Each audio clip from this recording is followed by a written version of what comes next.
Welcome to the commentary booth where we watch and you guessed it, commentate on the week that was in movies and TV. I'm your host and play-by-play commentator Jamie Apps, and each week I'm joined by a rotating cast of colour commentators to help you find your next viewing treat. This week I'm joined by an impact fee technician who lists their favourite movie as A Nightmare on Elm Street and favourite TV show as Golden Girls. Welcome back to the show, Corrina Sticky Buns Mabey. Oh my god, I'm fucking over it. I can't with you. It's fucking so fucking lovely. You explode one fucking Sprite in your lap while you're driving and suddenly you're known as Sticky Cheeks. Like, get fucked.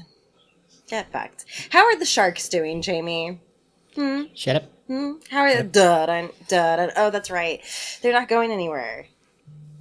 To be fair, by the time this episode comes out, the season will have been well and truly over, so that's fine.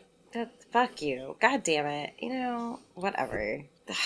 Anyway, the one argument that's fine, because by the time this airs, hockey season might fully well be ready or something. So we'll just go back to our normal hockey debates. Okey-dokey. And you'll lose. This week, we're answering the call as we return to the world of the grabber and revisit The Black Phone ahead of the release of the sequel, the innovatively titled The Black Phone 2. Whoa, shocker. So in the original Black Phone, released in, was it 2019, I think it was? No, 2021. I was going to say, you did the research, not me. Yeah, it was 2021 because it was literally like right after the pandemic and they just started reopening cinemas when this came out. So it impacted this, but it still did quite well. But in this one, we follow Finney Blake, a shy but clever 13-year-old boy who is abducted by a sadistic killer and trapped in a soundproof basement where screaming is of no use.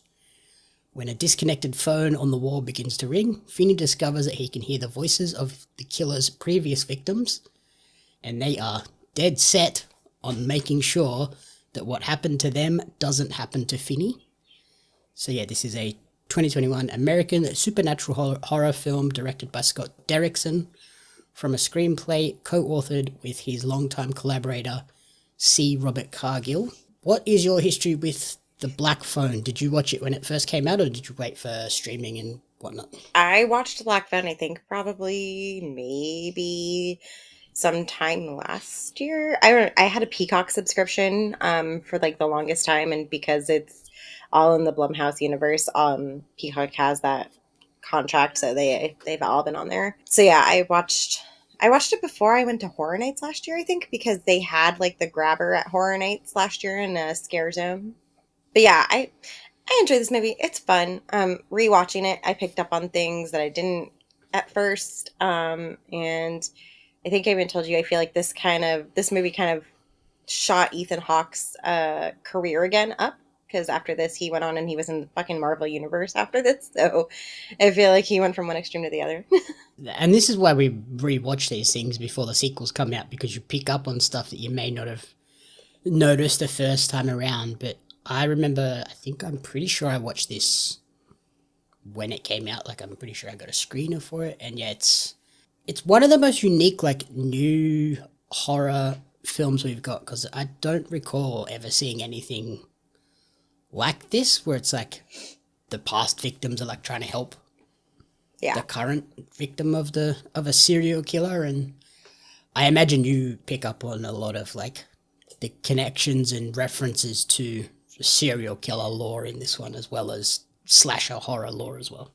Yeah, it's really weird for me though, because I don't consider this movie to necessarily be a horror movie, other than the elements of like the kids that have been previously abducted. Yeah, like that's for me that's the only like horror element per se in here. For me, it's more on the lines of like the way Longlegs was, and Silence of the Lambs and stuff like that. It's more like a psychological film for me, more than it is a horror film, because it's just not your average horror movie. But I'm glad Blumhouse picked it up, because I feel like they were able to lend the previous history with their franchises and stuff to that horror lore, essentially. Yeah, like I like that it's not a supernatural killer. Like, it's not your Freddy or your Jasons. It's an average person. It's just a kind of messed up dude. Yeah. Who is clearly broken, like split personality wise, and the various masks give us little glimpses into the different sides of that. Yeah. In terms of like the movie itself, so I've broken it down into 5 or 6 different sections. The first one being stranger danger and family trauma are like big things in this. Like, I feel like this movie, the core element is stranger danger. Like, let's not talk to the random creepy guy on the street with the pedo van and black balloons. Well, like in the setting of this movie is supposed to take place in what, the 70s, I think? Yeah, it's 70s, in around there, I something believe. around there. So I know that like in that time period, everybody was kind of just like, they're fine with everybody. Like they didn't even lock their doors and stuff like that. You know, it was just like normal. Like you see somebody needed help and you just help them. You don't think that they're going to like, you know, essentially kidnap you or something. So it is really interesting to look at it from now today's perspective of who in their white mind would fucking even like approach people. Like I don't even like talking to people in general if I don't know who they are. So yeah, the stranger danger thing is definitely a big thing in this. And then yeah, family drama or trauma, I should say, is also really heavy in this. It's probably the only aspect of this movie I don't like, and that's just because I'm not a big fan of those kinds of things. I read about them in my books, and even when I read the like childhood trauma, I'm just like, I'd like to just skip by that. So it's just something that's not one of my cup of tea. Yeah, like it's a core part of like the dynamic that leads to Finney being isolated from like his friend group as well as like at home. It's kind of him and his sister against the world, and that's ultimately like the solution to this problem. But yeah, the alcoholic abusive father, the mother that committed suicide, I believe, yes, rough. because her capabilities, her abilities. Yeah, it just sometimes these things that hit too close to home. Like I grew up with people who had like really shit situations and stuff like that, and knew that they went home to not so great situations. So yeah, it's really rough to watch it be portrayed on screen, and as odd as it sounds, it's portrayed so accurately too. Like you almost feel like odd watching it, and you wonder how the actors feel having to go through those moments too, because it's a lot. Yeah, the really tough scene in this from that perspective is after the sister gets questioned by the police and then has to go home and try and explain to her dad why she was questioned by the police, and she's kind of talking about how she had these dreams, and then that really sets him off on a crazy tear, and kind of her only way to stop him in his tracks is to like threaten smashing his bottle of vodka, and that kind of stops him initially, but then when she follows through, really sets him off. Yeah, it's a really tough watch, but again, I feel like it does help the storyline. Without that, you wouldn't have the disarray that family ends up being in, because I feel like Finney eventually disappearing kind of brings their dad into like a whole like, oh shit, like wake up moment. Yeah, it's like an intervention. It shocks him out of his own shit. Mm-hmm. And I like that his sister, Gwen, I like that it's not, her abilities don't just kind of come out of thin air. Like they connect it back to her mother had like a similar thing. So that's kind of the reason she has these dreams and gift thing, even though her dad like didn't believe it, and like is kind of resentful for what it ultimately led to with their mother. Yeah. Also, Gwen, she's quite sassy. She real sassy little turd. I don't know what you're talking about. Gwen is the shit. She is like the kid that everybody wants on their team. Are you kidding me? She fucking threw a rock at some kid's head and fucking made him start bleeding. Real good. I don't think she threw it. She like belted him with it. Yeah, she was like whipped it right out his head. Like she's badass. She was trying to murder someone. You know what? They fucking deserved it. So fuck them. Well, they were dumb fucking fart knockers. Yeah, she's legit for that. That leads us into, obviously, to get us into the trauma and the more scary horror aspect of it is Ethan Hawke's performance as the grabber. Yes. You mentioned you enjoyed this, and like it's kind of like a relaunching pad for his career. What was it about Ethan Hawke's performance as the Grabber that really stood out to you? He portrayed it so well. I don't feel like Ethan Hawke actually got enough credit probably like for his early films, because he did 4 different personalities probably in this movie.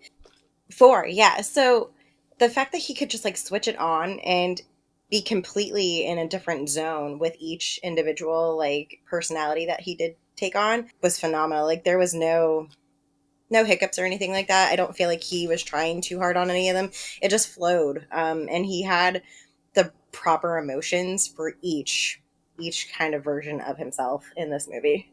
Yeah, I think that's what makes this performance so impressive, is it's not just one character essentially. Like this is essentially a split personality persona. So there's the 4 variations of the Grabber, which are then kind of portrayed visually as well, with the variations and the mask that the Grabber has as well, that was made by Tom Savini. Oh, that's really cool. I love that. I did not know that. I just had a conversation with my coworker about this movie. And I had not caught on to the 4 variations of the mask in this movie initially when I watched it. And then rewatching it, I did. And so when I was talking to her about it, she was like, wait, seriously? And I was, yeah, dude. So she goes, I'm going to have to fucking rewatch Black Phone now because I want to see that and I want to pick up on it. So it's just really funny how when we do these episodes, I know I'm getting sidetracked, but when we do these episodes, we end up like talking about movies that we haven't seen in forever, and it just respawns my friends to go and watch them, and then we just talk about them again. Mm-hmm.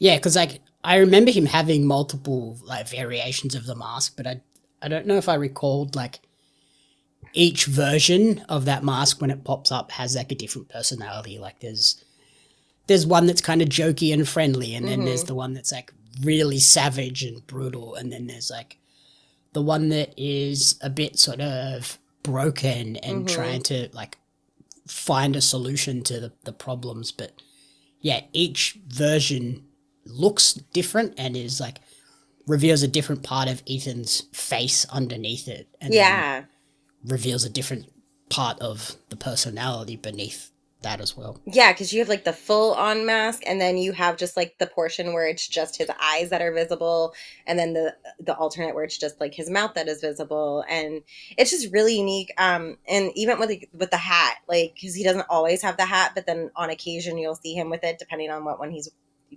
currently channeling and stuff. So yeah, it is very different. Like I said, Ethan Hawke did fantastic, trying to get a grasp on 4 different characters and making sure that they were very, very separate from each other. Because, if I feel, but also connected, like they can't just be 4 disparate characters. They still have to have like a through line that connects. Yeah, so it's like, and you can even like hear it, like when he's the one who's like kind of more like broken / sympathetic, like he doesn't really want to do this, but he knows, like he even acknowledges his other versions of himself, like, oh, I wish I could help you, but I kind of can't right now, like that kind of thing, And so it is just very different. And honestly, like the more brutal version of the Grabber is actually really terrifying for a kid, because you have to, when you're watching this movie, I feel like you do have to put yourself in the mindset of like a 13-year-old kid. Like if you were trapped in a fucking basement, like you'd be absolutely terrified of some random guy just like yelling at you. Yeah, so the 4 variations we have, like I've got a photo here. It's you've got the grinning devilish one, which is the real sort of intimidating, scary one. And then you have one that's like eyes closed, frowning, which is like the sad clown. Like, I don't want to do this, but I'm stuck and forced to do this, essentially. Then you have just the eyes covered, which is it's the one that will actually like kill you, which is surprising. Like it's the one that reveals kind of the most of his face, is the one that is actually going to brutalize you and have blood soaking it. Yeah. And then you just have the bottom half. That's like a smile, like a creepy smile, yeah. If you were to rank the 4 designs, which one would you put at the top and which one at the bottom? As weird as it is, I think the one that looks the most sinister to me is actually the smile one. Yeah, the full face smile one. Yeah, like it's terrifying, honestly. But they're all really strong. I don't think I have a least favorite one because they're so unique and they match the personality that they're assigned to so well. It's actually really hard for me to even rank them just because of that sheer fact that like they go with who they're supposed to be with so well. And yeah, I love that they got Tom Savini to come in and make these masks because he's a obviously genius.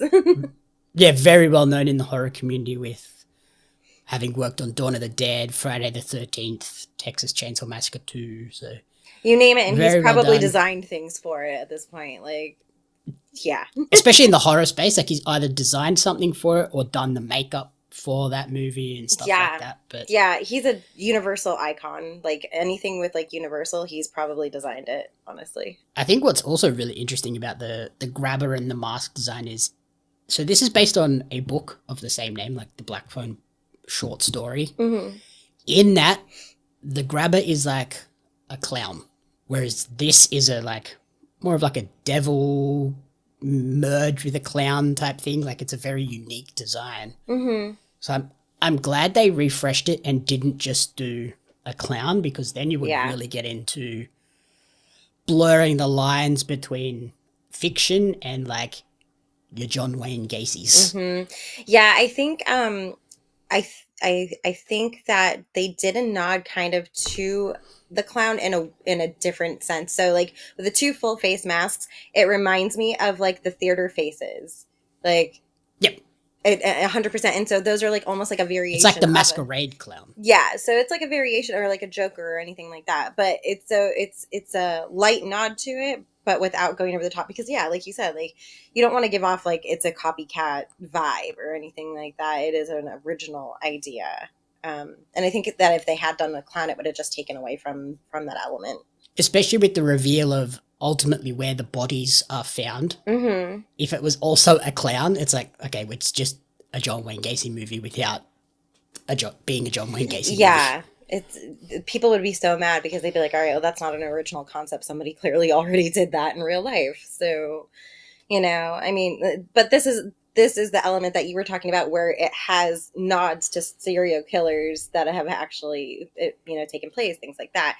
So, yeah, like I said, it's not a carbon copy, but it is really fun to see how they've altered things to make it its own.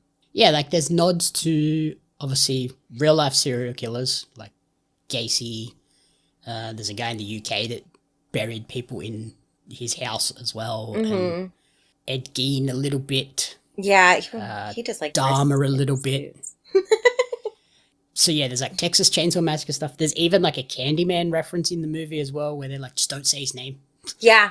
I didn't even. Now that you say that, yeah, like that makes total sense when you put that out there, because I didn't even. Because Gwen keeps saying it, and Finney's like, don't say his name. Like you're gonna bring him here, and then ultimately, yeah, he did. She did. Yeah. Oh, we need to rewatch that because you haven't seen the original one. No. There was another fun like moment too, where we go past a convenience store. Mm-hmm. And this is a movie about a serial killer called the Grabber. Yep. And the convenience store is called Grab and Go. Yeah. Yeah, there's just like little... I like that they put like little Easter eggs into the movie without making it too obvious. It's so much fun. I enjoy it. And the characters, they really do... each character is so unique. Like each kid that's been kidnapped has such a unique style about them. And I feel like the way that they essentially help Finn later on is like ideal for their personality. Mm-hmm. Attention, trading card collectors! Are you ready to take your collection to the next level? Dive into the action with the limited edition Australian wrestling card, showcasing the most electrifying talents Australia has to offer.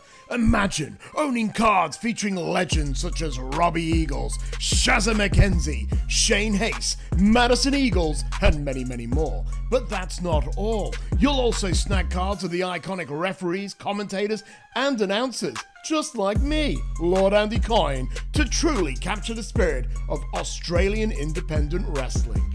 and as our homegrown talent continues to dominate the world stage, Ozres cards are destined to become hot commodities. Not only will you be owning a valuable piece of wrestling history, but you'll also be supporting the amazing wrestlers and talented photographers behind the magic. So don't wait! Grab your Australian wrestling cards now at pariomagazine.com.au/Ozres cards. Order today and kickstart your collection with a bang!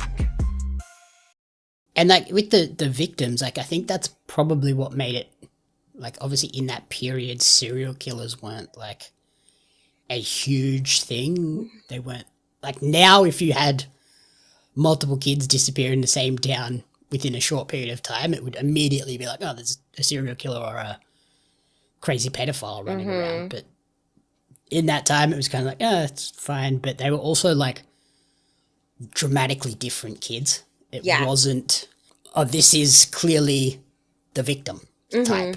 Yeah, Like it'd be different if they were all archetype of a victim. Yeah, if they were all like, if they all came from like pristine families, they'd be like, oh, well, this is probably a money thing. Like they just want to like extort parents for money.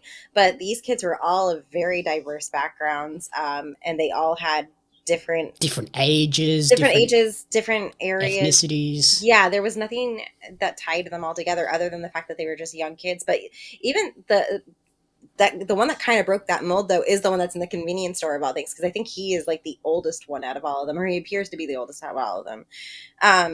So it's not like he had a set MO for his victims.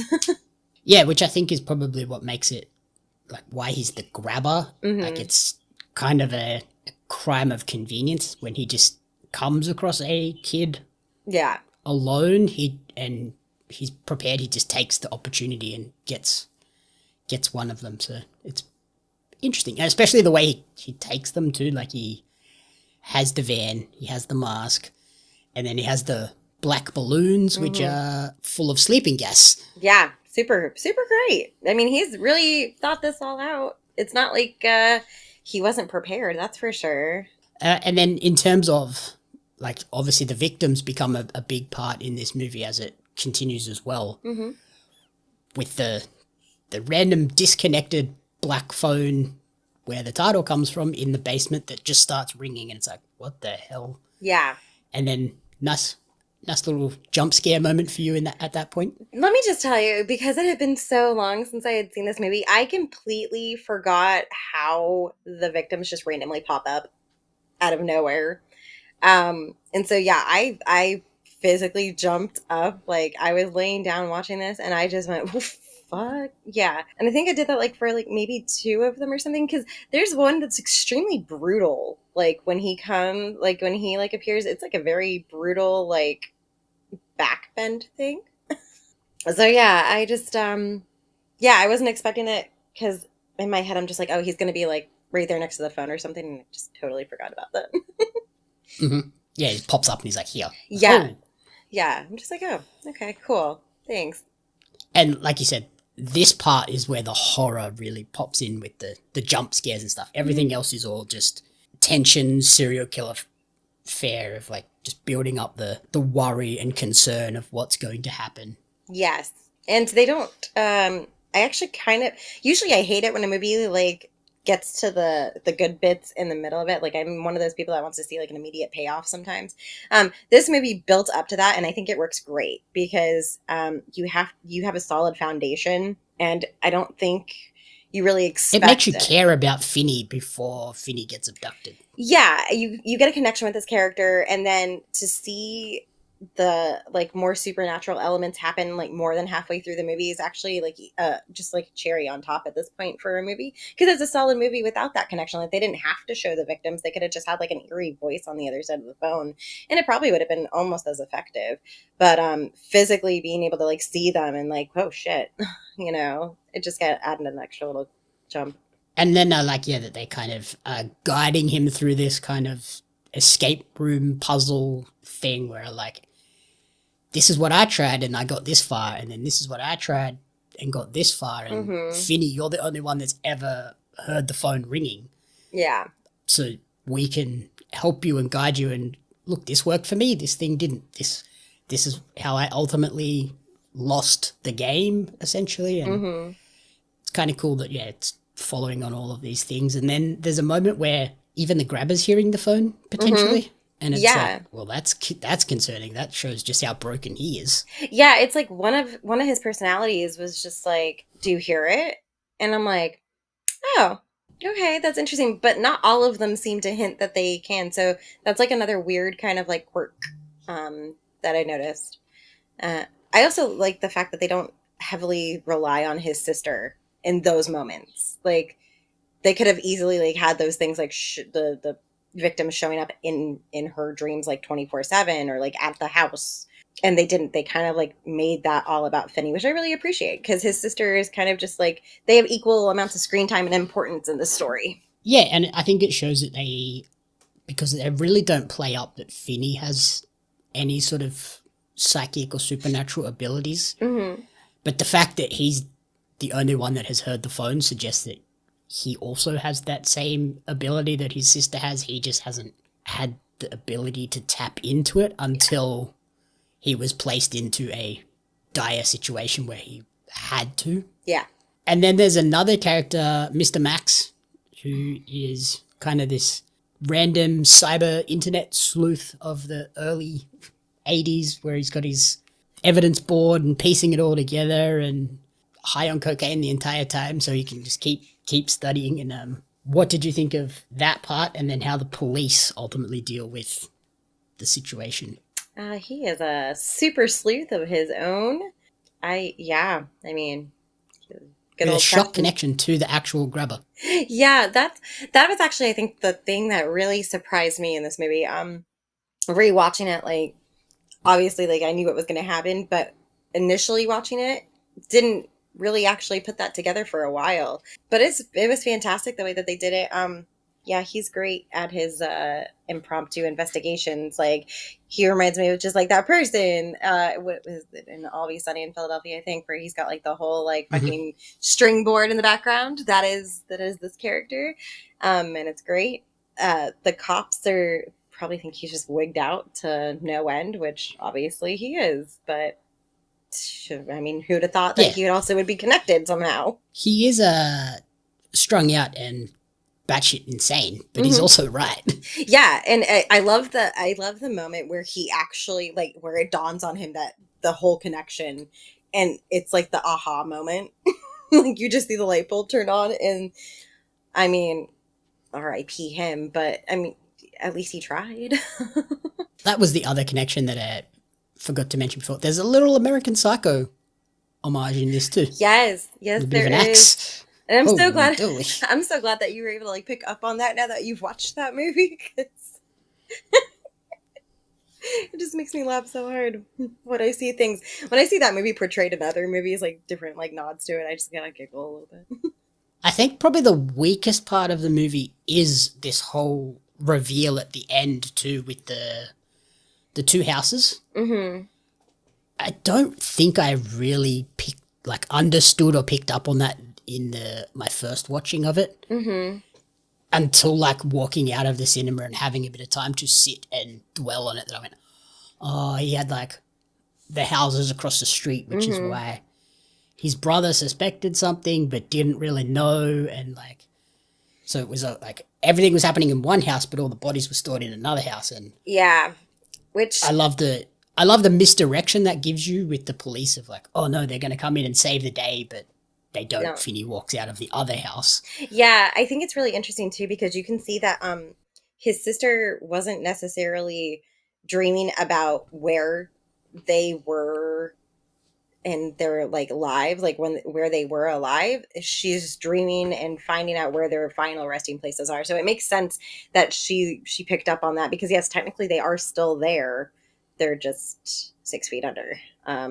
And those aren't even 6 feet under. Those are pretty shallow fucking graves in the basement of that house. It's genius though, because the houses are mirrored to each other, which I think is also really cool, that he was able to find those two identical houses just on total opposite sides of the street that face each other, to give that in that time period, very difficult to do. These days, probably not so. I was gonna say nowadays it's like the cookie cutter houses we have. There's always been like issues where people have walked into the wrong house. Like I think they even had somebody get shot at one point because he went home drunk and was trying to break into his neighbor's house thinking it was his. So Oh, Jesus. yeah, it gets messy. But yeah, like That's like here, you'll go into like new estates that have just been built and it's like there's 4 designs in the entire estate. Yeah, And it's like sometimes they'll just flip them or they'll color swap. yeah, it's like, okay, cool. It's crazy. Yeah, they offer like 4 different houses, and then they change it up because the elevations are different. So if you get A, you'll get a brick face, but if you get C, you'll get stucco face. It's like great, awesome. My windows look slightly different than my neighbors, but it's the same fucking house. So yeah, I really enjoyed that little like way of doing things because he was doing it all and then just like putting them across the street, which is even better because he didn't really have to dispose of them very far away. It's kind of genius. And then, yeah, if the police come to talk to him, they come to the house that's fine. Yeah, so they can't really do anything. And like, you know, he's got everything hidden so well that you would never really suspect anything for the most part. I mean, everything's soundproof, so who's gonna know? And they have the dog. Yeah. He's got the dog, so if like anybody's like, oh yeah, I heard a lot of noise, just the dog barking. But yeah, that's the thing that like, it confused me a bit because they are literally just mirror image houses and I didn't really notice that until definitely this second watch. I think I like kind of understood it after the first watch after a bit of time, but in the moment on that first watch I was like, what? Yeah. So I could see that being confusing. Yes. But then that kind of leads me to where do we go for the Black Phone 2? Because it felt like a pretty conclusive wrapped up thing because Finney kills the grubber. Yeah. Well. Yeah, so this is a movie that I didn't really expect to have a sequel because it seemed very final. It's kind of like the way that they did Megan. Like, I didn't think Megan needed a sequel, but then they came out with Megan 2.0. It was essentially the same story, just upgraded, I guess. I haven't seen it. No, it's mega different. Okay. Oh, well, I haven't seen it, so I haven't seen it. Megan 2.0, you're kind of like, what? This has got nothing to do with the first one. Okay, so yeah, the fact that like Megan got a sequel, I was like, that's not necessary. So that's how I felt about this. But after reading about it, I'm like, it sounds okay. Apparently it's getting rave reviews. I had a different idea for where they could have gone with a sequel for this movie that I discussed with someone at work the other day. So, but I know it's not going to go in that direction, which kind of makes me a little bit sad. What was your suggestion? I actually would have loved to have seen a prequel to The Black Phone about the grabber. I wish that they would have just done a movie. Yeah, how he started. Yes, how he got there, what kind of trauma he went through. You know, how did he develop? Even if it was just like how those first batch of victims got in there. Yeah, absolutely. Like I would have loved to have seen like a prequel to this movie where it was just focused on his beginning stages of becoming the grabber and like his first. It didn't even have to be all the victims. It could have just been like the first couple of victims. You know, you had the newspaper boy and one of the other ones. So I think it would have been a lot more fun. And I feel like they could have probably justified it a little bit better by doing an origin story kind of, because he's got to have some kind of drama to come out looking like that and grabbing. Yeah. I guess they can still potentially go back and do that down the line and like, yeah, you could have it go from his origin, how he got into doing this stuff. Mm-hmm. And then literally have it end on him getting in the van, driving, and then the abduction of Finney. And that's the end. Yeah. Because you know the rest of the story from there. Yeah, absolutely. So I know that the second one is going to focus a lot around his sister's abilities. I know it leads and Finney's as well. Like, Finney's. There's a lot of him dealing with, oh crap, I can do this now. So I'm just... I'm hesitant to pass judgment on it. Like, I'm not going to pass any judgment until I see it. I just don't know how it's going to go and if I'm going to be happy with it or if I'm going to feel like it's forced or, you know, if it's like a cash grab because it did so well. I think it did really well, the first one. So I don't know. But Stephen King, as much as people want to cancel that motherfucker, he's fantastic and he said it was fantastic. So I'm going to go with Stephen King and probably say it's pretty good then. Yeah, so early reports of The Black Phone 2 are that it's one of the best movies of the year, which is pretty up there because there's some That's a big I've seen statement. some great movies already this year. Yeah, that is a pretty So, bold statement. I'm excited to check it out when it releases in Australia on October 17th, with thankfully the entire creative team returning, so it is going to feel in line. But yeah, like you said, the first one did incredibly well, which is why this absolutely got a sequel. Oh, yeah. The budget for this was $18 million. Mm-hmm. It came out right after the pandemic and right after cinemas only just began opening back So up. people were like itching to actually go back into a theater. Well, they still were under limited capacity, Okay. so you wouldn't expect it to earn $161 million. Yeah, that's fucking insane. That's absolutely bonkers, especially because during the pandemic, you lived in an age where everything was just like straight to streaming at one point. So the fact that they were able to like rake it in with limited capacity at theaters is absolutely mind-boggling and absolutely wild. Yeah, that's, what, 8 times the budget Yeah. that it earned back, I think? Yeah, 8.94 times the budget. Yeah, that's a lot. So hence why they've gone, make more. Yeah.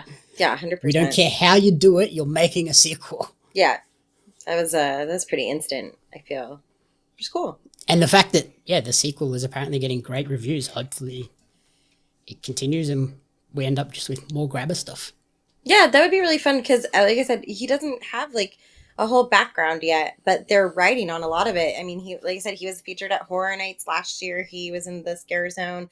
This year, they had like a photo op with him and at the phone booth in like the middle of nowhere kind of thing at Horror Nights. So, yeah, I feel like it's one of those things that Blumhouse doesn't super talk about, but everybody knows about it. It's got its own like following. Like they didn't need to really hype it up or do a lot of like PR for it because everybody just kind of talks about it in general. Yeah, I think word of mouth was the best thing for this. They didn't overhype it. They just let the word of mouth get out there and be like, yeah, it's really good. Go check it out.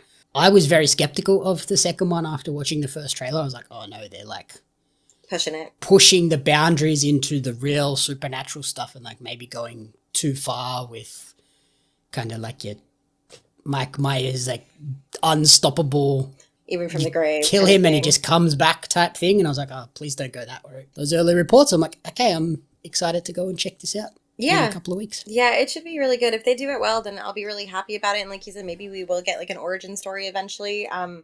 I would love that. Even like I said, I think that they could just go with calling it the movie The Grabber, and it would be fantastic because it would be linked to the Black Phone, but it wouldn't necessarily be like Black Phone 3 or The Beginnings or something, ridiculous like that. But yeah, by the time this episode drops, I will have seen the Black Phone too. So nice. For the written review coming up later in the week when this comes out. So nice. In terms of a rating for the original, the Black Phone, what would you give this one out of 5? I give Black Phone a solid 4. It's a 4 for me. It's hard for me to take like these kind of movies and give them a 5, unless they're like the old classics and stuff like that. It's really hard to impress me with new ones. But it's solid. It's got a good solid structure. The idea behind it was a really fun concept, especially for something that hasn't really been seen before. And the whole fact that it succeeded right after the pandemic, and that was with like almost little to no press coverage about the whole thing. So yeah, I'm like a really high 4. I think I would almost give it a 5 just because of how unique and boundary breaking it was. Like it really introduced a great new horror icon. Like you could easily see people wandering around at Halloween with grabber masks on, and you could have 4 different kids in the same family as the grabber and all look totally different. Yeah. Which would be really cool. that would be a really fun concept especially for like a family costume shit. That would be awesome. And then, I'm excited to see the new one, as I said, so we'll see how that is. But otherwise, thank you for listening to the Commentary Booth. If you enjoyed the show, please remember to rate, review, and subscribe on podcast services and YouTube. You can follow Corrina on Instagram at Miss Corrina Renee, and where else? At living_dead_books, for my Bookstagram journey. I got a couple ARC reviews that have gone out so far. I have a couple more in the works that are going to come out before the end of October. So I'm really keen on that. And I'm waiting for a big reveal on October 10th for the next reveal in the Lord series from Chantal Tessier. So we'll see what happens with that. Super stoked. You should be getting a new book in the mail soon, too. Yes! This wonderful man, who is super amazing, So I love Butcher and Blackbird. Who are we talking about? Yeah, I know, right? God. Butcher and Blackbird's fantastic. The True Ruinous Love trilogy. Please go and read it from Brynne Weaver. She's fantastic. She just came out with Taurus Season, which is a spinoff from the actual trilogy. But yes, I have a hardcover edition of Butcher and Blackbird that's got foiled pages on it. And I pointed out that the second one, Leather and Lark, was also going to be coming out with that limited run. And Jamie ordered it for me as an early birthday present, and I'm super stoked to get it because it is so pretty. The first one's hot pink. This one's going to be like a teal. And then when the Scythe and Sparrow come out, eventually it'll be like orange. And I'm really hoping that Barbara the raccoon is on it. So Jamie's listening his way through these books, by the way, guys. That's how dedicated he is to my cause on occasion. Yeah, he listened to Butcher and Blackbird. He's like, what? It's rough sometimes. Are you partway through Leather and Lark at least? Like, I don't know. I feel like... Yes. I'm a good chunk of the way through that. Did you get to pizza? Has pizza been ruined yet? No, we haven't had pizza yet. Brynne Weaver loves to ruin that food for everybody, so you know. I've apparently got 5 hours left. That's nothing. Come on, put it on like 2 times the speed and you'll be fine. Because I listened to mine at 1.9. I'm like halfway through. Jesus Christ. That's fantastic. It's great. The best part about this series, guys, is I'm up to the chapter list. Hymns. Okay. The trigger warning list is the best thing about this whole series. The alone, they're fantastic. But yes, Jamie's dedicated to my cause, and I appreciate all his love and support when it comes to me venturing out on new things, especially when it deals with ridiculous books that he doesn't want to admit he likes. I am interested to see the movie, how they portray some of that stuff in the movie. I'm really, really not hoping for a theatrical release. I really want HBO or Netflix to pick this up, preferably HBO, maybe Prime, because I feel like if it gets a theatrical release, it's not going to be true to the book. We'll just put it that way, everybody. Depends. As long as they go like R-rated and like they have to go pretty heavy on it. I don't think that they're going to get away with I don't think that they can do the ice cream bit with an R rating. Why not? You don't see it get made. No, but I mean you just got to say it. The labels on there and the rump roast and everything. That's fine. It's fine. It'll be fine. I don't know. Hannibal, you literally see him eating a dude's liver. What are you talking about? I mean, there's what is it? I think isn't it in the second one where he just cuts Ray Liotta's head open and fucking feeds him his own brain? Yeah. That's fantastic. They don't make movies like that anymore. the green room got out. Like there's some messed up movies out there. Human Centipede got a wide release. Yeah, but I don't know if they could do that now. There's so many like red tape nowadays. Like some of that's like questionable even for like our standards. But regardless, I'm really stoked to see it, and I'm actually surprised that you admitted you looking forward to seeing the movie. So you're just embracing it at this point. So, yep. Good time, folks. Until then, you can follow me on social media at JMapsMedia and at Pario Magazine.